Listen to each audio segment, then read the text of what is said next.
Hey, sweetie, what you up to? Picking broccoli. Actually, we're probably 2 days late. Started to flower a little bit, so I'm picking some of the flowers out, but we'll eat them. But this will go to the chickens. And what did you call that a minute ago before I started the video? Bite-sized bits of joy for the broccoli. So, Patrina, you can tell everybody what we're going to be doing, you know, with this. Well, I guess one of our biggest complaints about the winter and being, as everybody says, stuck up here, was the lack of fresh vegetables. And I think I just got buzzed by a hummingbird. So this, we're going to go in the house and blanch and freeze all this broccoli. Well, not all of it. I think most of it. We're going to save some to have right now. But this will give us broccoli to have through the winter. Yep. And we've done this before in Pennsylvania, you know, blanch and freeze stuff. So we'll show everybody when we get to it, but we'll blanch it, we'll shock it, and we'll put it on cookie sheets and stick it in the freezer. This way, each little flowerette will be individually frozen, and then we can just take out whatever we want for the day. Right. And if you look over here, not at Kim's Heine. Thanks. You're welcome. But this is what we've picked kind of so far. This is after she's picked off the tiny bits of joy for the chickens. But show the... Yeah, that's where I'm going. New little heads and stuff. So you can see here in the middle is actually where we picked from. But all around the edge, there's new baby broccoli. So this, we're not going to be obviously ripping this out right now. No. We're going to leave this and we'll let these tiny little flowerets get into bigger flowerets. And I don't think I'm going to pull anything off of this plant. And then this is the last one that I have to do. But we made sure we have enough ice. We're going to go in, blanch and freeze everything. Yep. And then we'll see how long these little tiny heads take to become bigger. But then we'll have, Kim's got 2 more there that she's working on. And then there's 2 in here. And then that one. So we'll get 6. Yep. And then right there is supposed to be Brussels sprouts. They're coming. They are, but I read they take all year. So they'll grow till the fall. And actually, I don't know, like just doing this, I'm going to look. Kim's going to get out of my way. Try. Look. Are you starting? Those are little tiny Brussels sprouts. Down in there? Yeah. Oh, cool. So then this will just... Never grown them before. No, but these are going to get taller and taller all on their own. And I read if you wait till the first frost, they'll actually be tastier. So that's our Brussels sprouts. We picked some asparagus today. Yep. A couple handfuls of asparagus. We picked strawberries because, tell them why.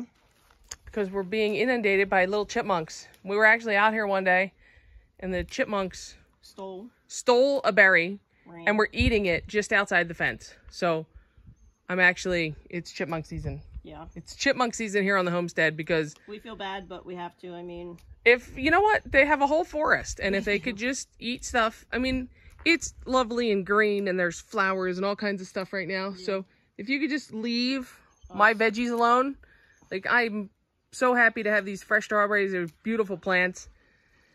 And they're trying to steal them, so... Yeah.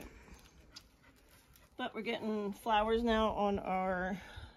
raspberries, so they'll harvest soon.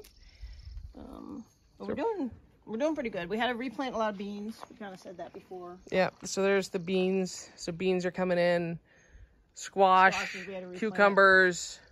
Tomatoes. We went and bought all new tomatoes because they all got frostbite on the first day of summer. Go figure. So we had to restart a bunch of stuff, but things are coming up. Like this whole bed of beans is coming up. So we're doing okay. Got a couple eggplants in, a couple peppers in, and things are coming along. It's just, everybody said, oh, you're gonna have a problem with the deer, they can jump that fence, etc., or the moose. We've had no large predator, knock on wood, animals at all. It's all the little critters that are screwing us right now, the ground squirrels. We did see one pack rat the other day, so we're trying to trap him or shoot him. But yeah, man, it's a fight for survival out here, keeping the gardens good. And we thought with the dog in the yard, you know, we'd be okay, but they still pretty brazen. And she's got a good prey drive, but this little stuff is like, you know, she's like, whatever. It's too little and too fast. Yeah. Anyway, that's what we're doing. Okay, got another one to cut. And we're gonna go blanch and freeze. So we'll show you that when we get there. Do a little bit inside in a second. Okay, here we go. Cheers. Well, you look like you're up to your ears there in broccoli. At least up to your belly button. Not cauliflower ear. I have broccoli ear. As an MMA thing. Sorry. That was kind of funny. That's kind of funny. Yep. So we're cutting the stalks off and cutting them in half so they actually get done. And then I'm just cutting these down into big chunks. And then what? Well, we're going to blanch them first. So we blanched them for 2 minutes is what I read. Yep. And it said you could either boil them or steam them. So I have enough water to steam. Right. And then we have to shock them when we're going to use this ginormous pot here. And we're supposed to shock them for 3 minutes. Right. Then we thought we'll put them on a cookie sheet so we can make sure they freeze individually.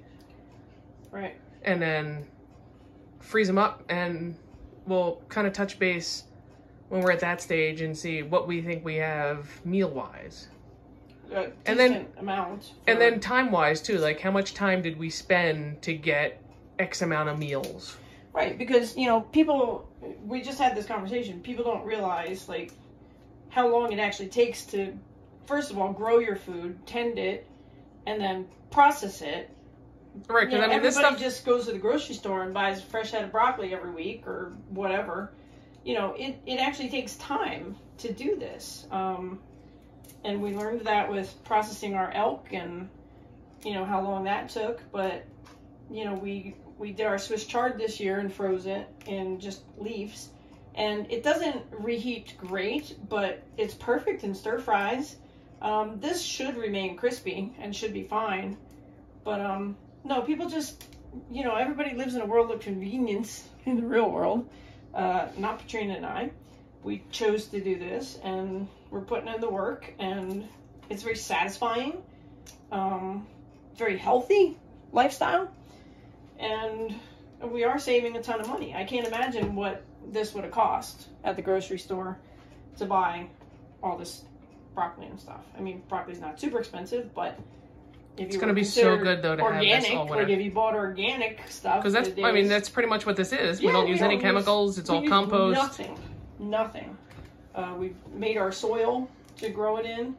So, yeah, no, I'm pretty happy right now. And then we'll get another picking before it's done. Another harvest. And then we talked about maybe planting again for a fall harvest. Yeah, because we love broccoli. We eat broccoli all the time, and asparagus. We're like huge broccoli and asparagus people. And I almost just said a bad word there. And I just actually saw 2 of our hummingbirds outside the window. So. Yeah, very cool. So anyway, you know, putting in the work and living the lifestyle is what we chose to do, and so it just takes longer, but we were just having the conversation about, you know, how it's just easy for everybody else. Just go to the grocery store and, you know. And we're also, like, we're feeding the chickens, because I know you have your tiny bits of joy right there, some more of those, and we brought in all the leaves. Yeah, a whole container right here of stuff that's going to go out to the chickens tomorrow. So all of our chickens are organically fed as well. You know, and everybody says our eggs taste really good, so. Yes, we're sharing our eggs in town with people that have helped us out with everything. So here we go. All right. Getting ready. Bye. Ready. All right, see you. Bye, everybody. We're out here at the chicken processing center. We have everything lined up. We did half of them today, but we had to make some room in the freezer for the chicken, so we just packaged up our broccoli. So that's what we got out of one picking that we froze, blanched, and now we're freezing. And we got some butts in the bottom, and then stalks in the top. So that was 6 broccoli plants. One picking, but they're already blooming again. So. Yeah, that's probably, you know, we should probably be doing that in a couple days. So. Yep. But that'd be nice to have in the winter. Yep. Really nice. So we also still have some Swiss chard from last year too. We should use that up. And that's what that looks like. Ooh. So yeah, we're getting there. All right. Full freezer, happy hearts. Yay. Say goodbye, Kim. Goodbye, Kim. Peace out.